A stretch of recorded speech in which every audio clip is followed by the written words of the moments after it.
VP Sara, nandito kami sa tabi mo dahil naniniwala kami na ikaw ang the chosen one. Yes! Yes! Yes! Yes! Ito yan! Ayun, sniper dyan. Hinabilin kami ng Diyos sa iyo. Kaya pagpasensyahan mo ang mga kababayan namin ipinaglalaban mo.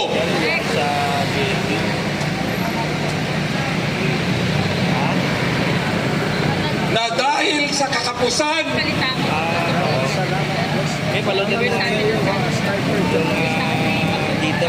dahil sa kakulangan,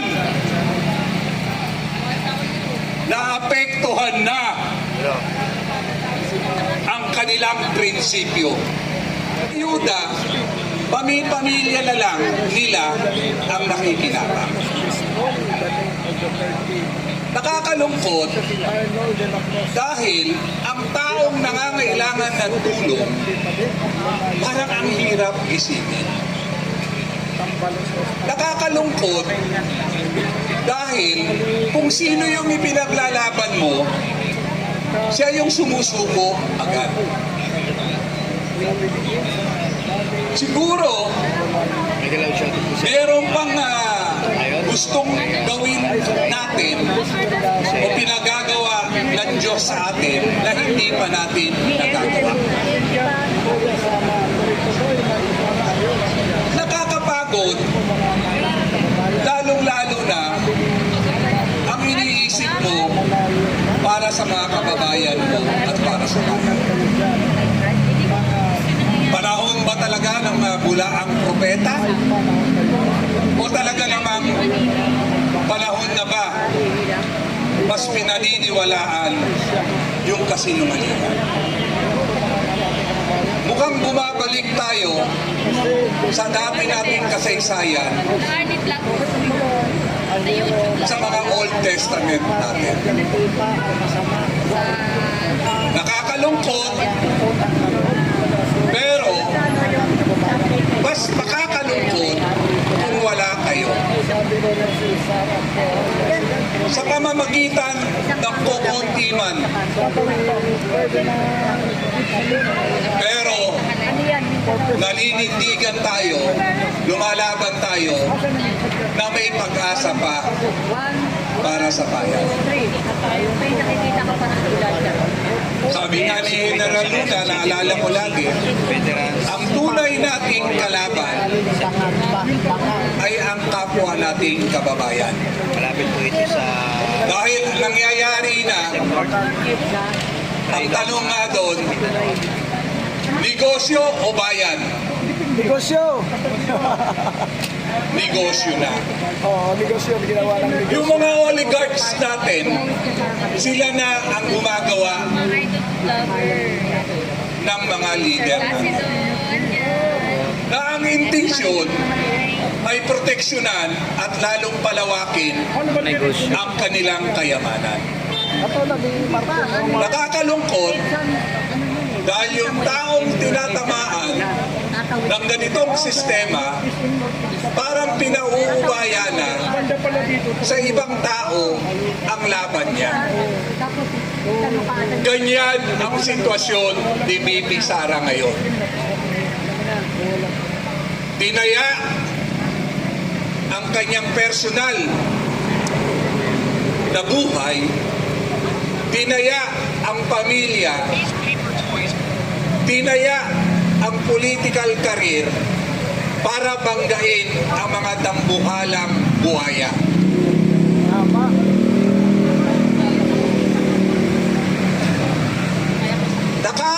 Nararamdaman namin ang nararamdaman ni VP Sara. Pero habang lumalaban, may lumalaban, lalaban din tayo. Sino may hawak ngayon ng pogo. Magpapadami uli tayo, Smuggler pa hawak. magpapalakas uli tayo, alang-alang sa katotohanan at alang-alang Wala sa bayan talaga natin. ito. Grabe ka. Voting ka, maawa ka sa Hindi bayan. ako nawawalan ng pag-asa kagaya ninyo na nasa harapan ngayon.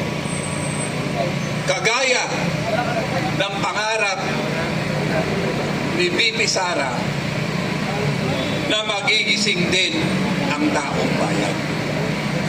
Share the light, share the light. Mahirap gisingin ang taong gising. Mahirap baguhin Dito ka narinig sa mundo. ang taong nakikilabang sa masamang gawain. Pero mas mahirap kung ito ay susubukan natin. Pakiusap ko po muli sa mga pinili at nandito ngayon na tumitindig.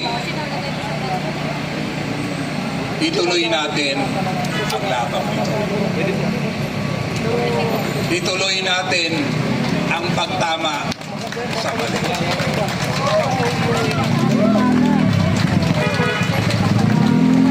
Ito nakakalungkot kung sino yung ipinaglalaban mo, siya pang madaling sumuko sa laban ng buhay. Pero mapalad tayo dahil mas nakakahigit tayo sa kanila.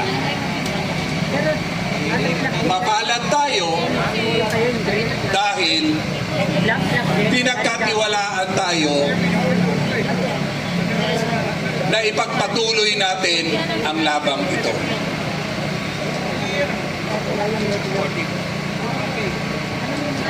Kapwa ko Pilipino, huwag natin pong isusuko ang laban ng susunod na henerasyon. Huwag natin hayaan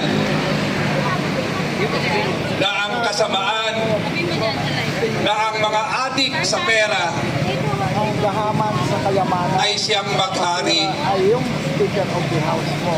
sa bayan natin. Sa kahibangan din.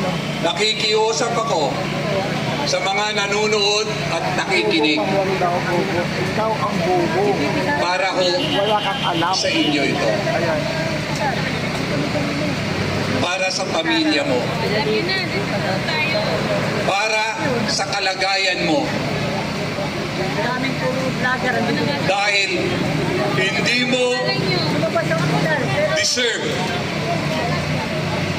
ang buhay mo ngayon kung tapat kaming mga politiko sa tao at sa bayan. Ayaw nila lumaban ng parasa. Huwag natin,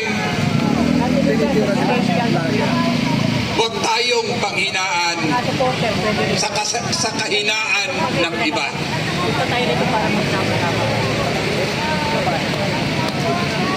Huwag tayong maglamig Lumaban tayo sa mga sa pakiramdam isa tayo para ng iba. Dahil darating at darating ang oras at panahon, kayong mga higit na nangangailangan ng tulong ng ating bayan, magigising din kayo at higit sa lahat, titindig kayo, sasama kayo sa labang ito na para sa inyo.